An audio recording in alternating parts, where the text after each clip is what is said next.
पिछले 4-5 दहाई से वो जो मिली जुली तहज़ीब का एक गहवारा बन गया है। जब कश्मीर में हालात ख़राब हो गए तो ये जम्मू ही था जिसने यहाँ के माइग्रेंट्स, चाहे वो हमारे कश्मीरी पंडित भाई थे, चाहे मुसलमान थे, चाहे सिख थे, जिनके साथ न सिर्फ अपना इंफ्रास्ट्रक्चर बल्कि सब कुछ बांट के हमारे साथ उन्होंने शेयर किया वहाँ। और जो पूरे मुल्क में गेटाइजेशन ऑफ माइनॉरिटीज़ हो रहा है, जो एक बहुत बड़ा कंसर्न है, जम्मू ने उसका जवाब वहाँ के लद्दाख से लेके कठुआ तक जो हमारे जो अलग मज़हब के लोग, अलग अलग पहनावे के, अलग ज़बान के लोगों का वहाँ बसेरा करके उसका सबूत दिया। और यही एक बहुत बड़ी वजह है कि जो एक वजह ये भी है पीडीपी के बीजेपी के साथ जाने में कि हम चाहते थे कि जो बीजेपी को एक बहुत बड़ा मैंडेट मिला उसको जम्मू में, उसकी वजह से जम्मू में जो माइनॉरिटीज़ हैं, ख़ासकर जो मुस्लिम्स हैं, उनमें एक अदम तहफ़्फ़ुज़ का एहसास हो रहा था कि अब बीजेपी आ गई है, पता नहीं ये हमारे साथ क्या करेगी। तो वो भी एक वजह थी पीडीपी को बीजेपी के साथ हाथ मिलाने की। हमने न सिर्फ उनके साथ हाथ मिलाया बल्कि हमने एक अलग ट्राइबल मिनिस्ट्री बनाई ताकि जो ट्राइबल्स हैं उनको, जो उनकी ये जो पहले भी उनको खदेड़ा जाता था, तंग किया जाता था, उसमें उनके जो इंटरेस्ट है, जो उनकी ज़रूरियात है, उसका ख्याल रखा जाए। और हमारे वक्त में हमने कोशिश की कि जब पीडीपी बीजेपी की सरकार थी, जो गुजर बकरवाल तबका है या बाकी जो इस किस्म के जो मार्जिनलाइज जो हमारे सोसाइटी का हिस्सा है, कि उनके साथ कोई छेड़छाड़ ना हो। बदकिस्मती हुई, रसाना का किस्सा हुआ, मामला हुआ जो बहुत ही ज़्यादा दिल को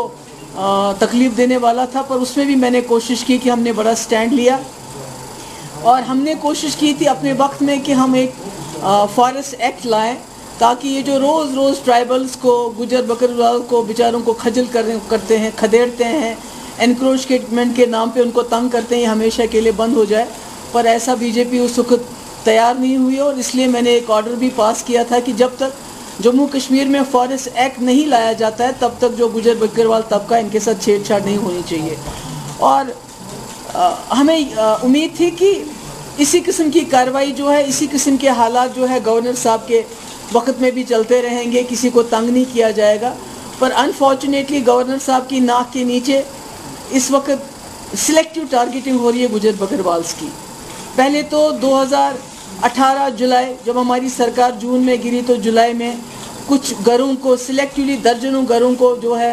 उनको नोटिस मिली गई कि आप ये खाली कर दो। आज दिसंबर के महीने में, इस वक्त तो जनवरी है, दिसंबर के महीने में भी वहाँ एनक्रोचमेंट के नाम पे कई फैमिलीज़ को, कई घरों को जो है उनको घरों से बाहर निकाले रहे हैं। हालांकि मैं जम्मू में थी, मैं गवर्नर साहब से मिली, मैंने उनको इस बारे में बात की और उन्होंने मुझे एश्योरेंस दिया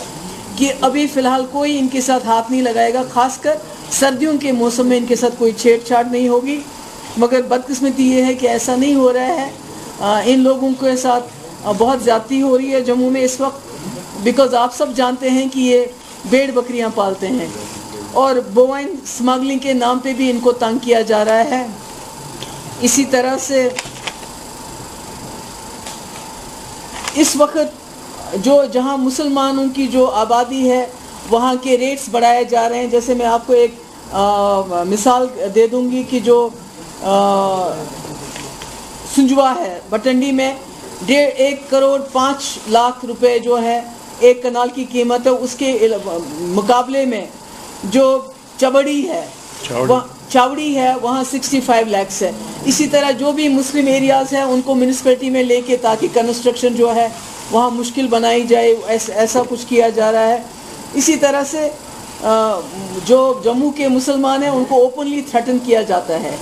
कि भाई 1947 जैसे हालात हम पैदा करेंगे। आपको याद है 1947 में जम्मू के मुसलमान जो बहुत रेजिलिएंट है, जिन्होंने बहुत कुछ सहा, हालांकि उससे के बाद जम्मू, तब का जम्मू और आज का जम्मू आसमान ज़मीन फ़र्क है। आज का जम्मू भाईचारे का गहवारा है जिस पे हमें फ़ख्र है। जो मिली जुली तहज़ीब हमारे कश्मीर वादी में होती थी वो यहाँ तो ख़त्म हो गई, पर जम्मू में शुरू हो गई, जहाँ हर तबके, हर फ़िक्र, हर मज़हब के लोग रहते हैं। मगर इस वक्त कुछ ऐसे उनसर हैं, ऐसे फैनेटिक्स हैं जो जम्मू में एकजुट जम्मू महाअधिवेशन के नाम पे, द सेव जम्मू क्रूसेड के नाम पे ऐसे प्रोग्राम ऑर्गेनाइज करते हैं जिसमें वो ये कहते हैं कि ये जो जम्मू के मुसलमान हैं, जो जम्मू के गुजर है, बकरवाल है, जो वहाँ सबसे पुराना बाशिंदा अगर जम्मू कश्मीर में कोई है, जम्मू में है, तो वहाँ का गुजर बकरवाल है,